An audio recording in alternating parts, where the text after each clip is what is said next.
Gold medal वाली बहू। सपना के पिता एक गरीब किसान थे। माँ पिता खेत में काम करते तो पीछे से सपना गांव के बच्चों के साथ हॉकी खेलती। एक दिन शाम को, सारा दिन खेलती रहती है, ये नहीं कि छोटे भाई को संभाले। माँ पता है, मैंने आज हॉकी में पास के गांव के लड़कों की टीम को हरा दिया। अरे वाह वाह मेरी बेटी, शाबाश।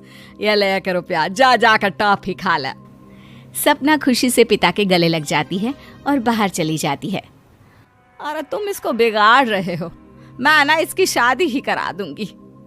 ऐसा कैसे शादी करा देगी? हाँ, अभी तो उम्र खेलने की है। माँ बड़बड़ करती वहां से निकल जाती है। लेकिन शाम को उन लोगों के घर कुछ लोग आते हैं। अरे राम सुखिया, जरा ये तो बतलाओ, सपना के बारे में क्या सोचा है? अरे क्या सोचना है मास्टर जी, पढ़ रही है, जितना पढ़ सकती है पढ़े, फिर शादी करवा देंगे, कोई अच्छा सा गांव का ही लड़का देख लेंगे। अरे तुम तो उसके पिता हो, तुमको कुछ नहीं पता? माँ घबरा जाती है। अरे का मास्टर जी, का पता नहीं, का हो गया? हम तो इनसे पहले ही बोल रहे थे कि लड़की की जात है, संभाल लो।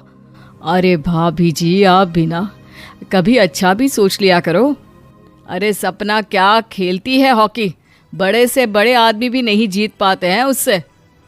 कल गांव में एक टीम आ रही है, लड़कियों की हॉकी खेलने उसे भेज देना, वहां शायद कुछ बात बन जाए।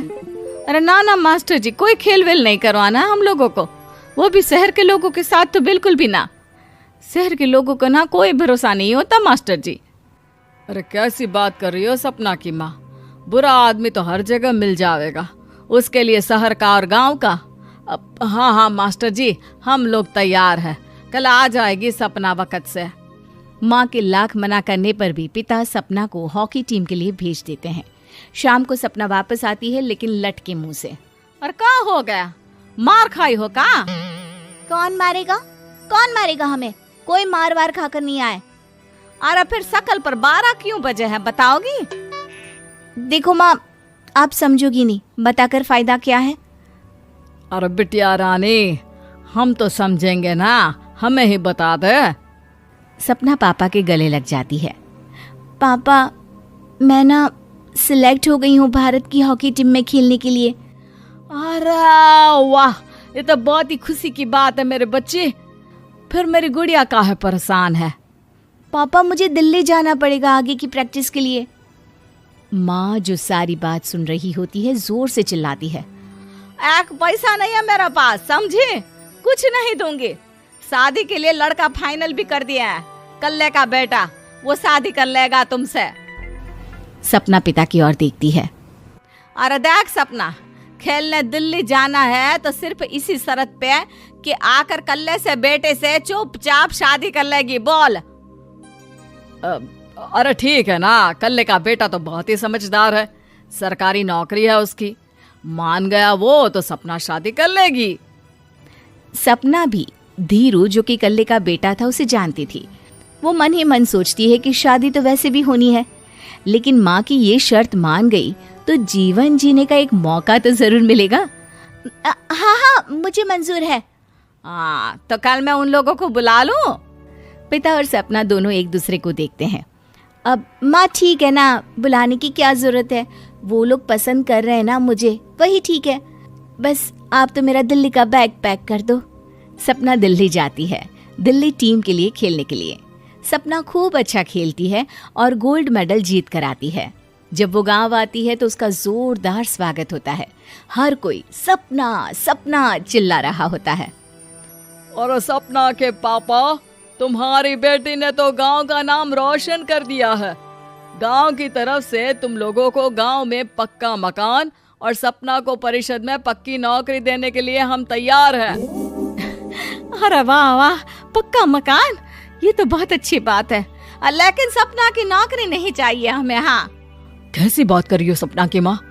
लड़की की नौकरी रहेगी तो अपने पैरों पर खड़ी रहेगी, किसी के आगे झुकने की जरूरत ना पड़ेगी। अरे चुप रहो, हम तो नौकरी ना करते हैं, पर मजाल है कि किसी के आगे झुके हो। ना ना, हमारी बेटी नौकरी नहीं करेगी। पिता लाख समझाते हैं लेकिन माँ नहीं मानती।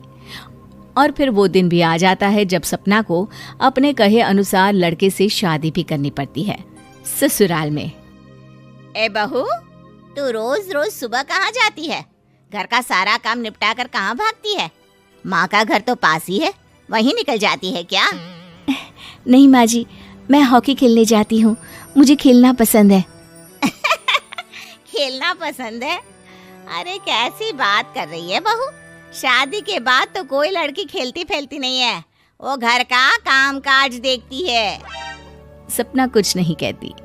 वो एक रोज कमरे में अपनी अलमारी ठीक कर रही होती है कि तब सुनो, वो जो लटक रहा है ना, क्या बोलते हैं उसे? मेडल। सपना पति की बात सुनकर खुश हो जाती है, उनके पास जाती है। मैं सोच ही रही थी कि तुमने कभी पूछा क्यों नहीं। ये मेडल है, मैंने जीता है, पता है? हॉकी में बड़ा मैदान, बहुत से लोग, 2 टीम और फिर शुरू होता है जुनून। पता है, लगता है जैसे बस जिंदगी यही है, खेलते रहो, भागते रहो, दौड़ते रहो और लक्ष्य को पालो। सुनो ना, मैं ना भारतीय टीम के लिए खेलना चाहती हूँ। माँ, यहाँ तो आ जरा। सपना हैरान हो जाती है कि ये क्या हो गया, पति अचानक से माँ को क्यों बुला रहा है। हाँ बेटा, क्या हो गया? काहे गला फाड़ रहे हो? माँ, ये सपना क्या कह रही है? अरे बीवी तो बोलती ही रहती है बेटा, लेकिन क्या हो गया, चिल्ला क्यों रहे हो? ऐसा क्या बोल दिया इसने? माँ ये बोल रही है कि इसको खेलना है भारतीय टीम के लिए। सपना डर जाती है। नहीं माँ जी, मैंने कहा कि मैं चाहती हूँ कि वो मैं बोला था ना, शादी के बाद कोई खेलता नहीं, घर का काम काज देखता है, लेकिन फिर भी। नहीं माँ जी, ठीक है, मैं घर का काम देखूंगी, कल से मैं खेलने भी नहीं जाऊंगी, माफ कर दीजिए। सपना पति की तरफ देखती है जो माँ की तरफ देख रहा होता है। उसे गुस्सा तो आता है, लेकिन करती भी तो क्या, सास के सामने कैसे पति की क्लास लगाती। अरे बेटा, अब क्यों घूरे जा रहे हो बहू को?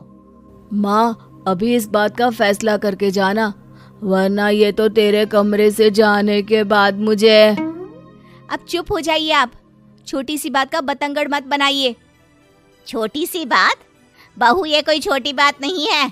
जो लड़की दिल्ली के लिए गोल्ड मेडल ला सकती है, वो देश के लिए भी तो गोल्ड ला सकती है ना।